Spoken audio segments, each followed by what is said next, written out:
Depuis plusieurs années, je cherche à développer un système de culture pour créer des potagers sur les balcons et les toits plats du Québec.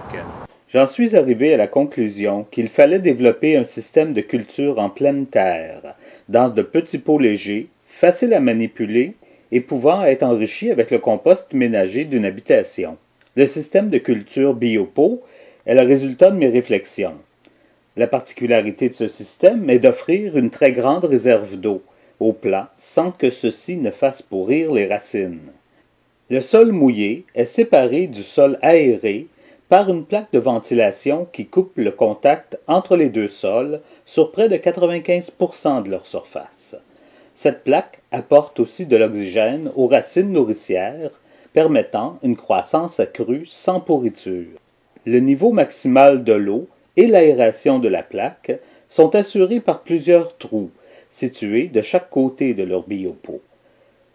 Ce concept permet aux racines aquifères de descendre dans le sol mouillé et d'approvisionner les plantes en eau. Ces racines sont munies de senseurs qui sentent la présence d'eau sous la plaque d'aération et qui les dirigent sur les côtés vers le 5% de zone de contact entre les deux sols. Contrairement aux racines nourricières, elles peuvent tremper dans l'eau en permanence sans pourrir. Au-dessus de la plaque d'aération, on retrouve un sol nourricier qui doit être à la fois aéré, humide, sans être détrempé, et riche en nutriments. En plus du compost ménager et de la mousse de tourbe, il faudra lui ajouter périodiquement des engrais pour remplacer les nutriments captés par la plante. Un géotextile posé sur le sol assurera que le sol de surface ne soit pas trop asséché par le soleil et le vent. Un grillage métallique peut être ajouté au-dessus pour décourager les écureuils de venir y enterrer leurs noix. Le géotextile réduit l'évaporation, mais il doit aussi laisser passer l'air pour oxygéner le sol des racines nourricières qui sont en surface. La première année, nous recommandons d'ajouter des mycorhizes dans le sol. Ces petits champignons accélèrent l'absorption des nutriments par la plante et augmentent sa croissance. Elle résiste au gel, donc la deuxième année, vous n'aurez pas besoin d'en ajouter. L'ajout de fumier de poule est aussi une bonne pratique biologique qu'on doit réaliser une fois par mois pour maximiser la croissance de la plante. L'urbiopo est extrêmement facile à manipuler. Il s'agit d'un petit contenant léger et peu encombrant, fabriqué de polypropylène, un plastique de qualité alimentaire à 100% recyclable. On peut l'installer sans aucun outil sur tous les types de garde-corps, avec un simple câble souple et très résistant qui assure que l'urbiopo restera solidement en place. Cette installation est extrêmement sécuritaire et ne demande aucun ajustement. Le câble fourni est un câble d'acier recouvert de PVC, pouvant soutenir plus de 100 kg. Il est conçu pour résister une dizaine d'années et son remplacement ne coûte qu'1 dollar. Le design organique de l'urbiopo est légèrement conique vers le haut. Son poids sert davantage ses liens et en présence de glace dans le fond de l'urbiopo, celle-ci peut prendre de l'expansion vers le haut sans le faire éclater. Contrairement au bois ou au métal, la glace n'a pas d'emprise sur le polypropylène. L'urbiopo sera donc très facile à déneiger ou à déglacer au besoin. Pour la réalisation de toits jardins, l'urbiopo peut être utilisé en rangée simple ou double afin de créer une grande réserve d'eau commune. Il suffit de percer son fond et de l'installer dans un bassin d'eau formé par une membrane gaufrée drainante qu'on dispose directement sur le toit.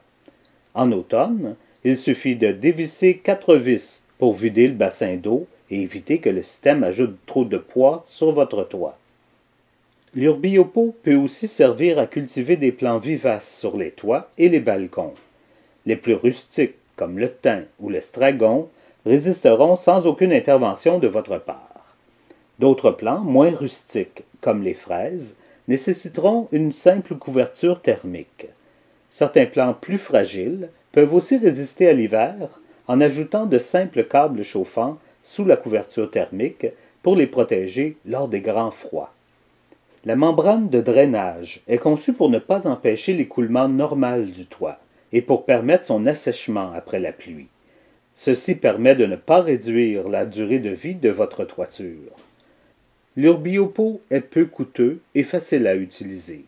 Sauf pour des plantes de grand format et très avides d'eau, elles n'auront probablement besoin que d'un seul arrosage et d'une seule fertilisation par semaine. Bonjour, je m'appelle Lorraine Pochereva, je suis la chargée de projet ici à Action communautaire pour le service SAPOUS. Et on avait bien aimé cet été d'avoir nos petits bacs auto-arrosoirs ici sur notre petit balcon.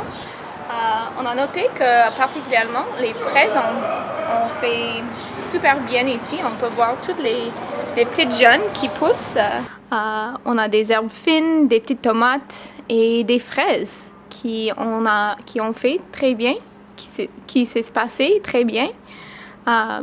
C'est un grand plaisir d'avoir une petite collation durant nos pauses de lunch et les bacs marchent très bien.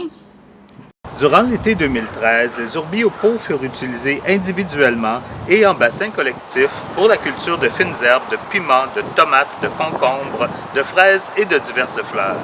Le petit format de 12 litres est parfait pour les fleurs et les fines herbes sur les garde-corps des balcons, alors que le format de 21 litres est idéal pour les légumes, les tomates et le basilic déposés directement au sol.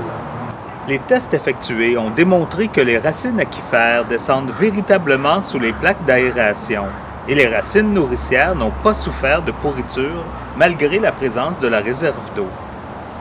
Avec le système Urbiopo, il est maintenant facile de créer des jardins, des potagers sur les balcons comme sur les toitures du Québec. Donc, à vous d'en profiter et bon jardinage.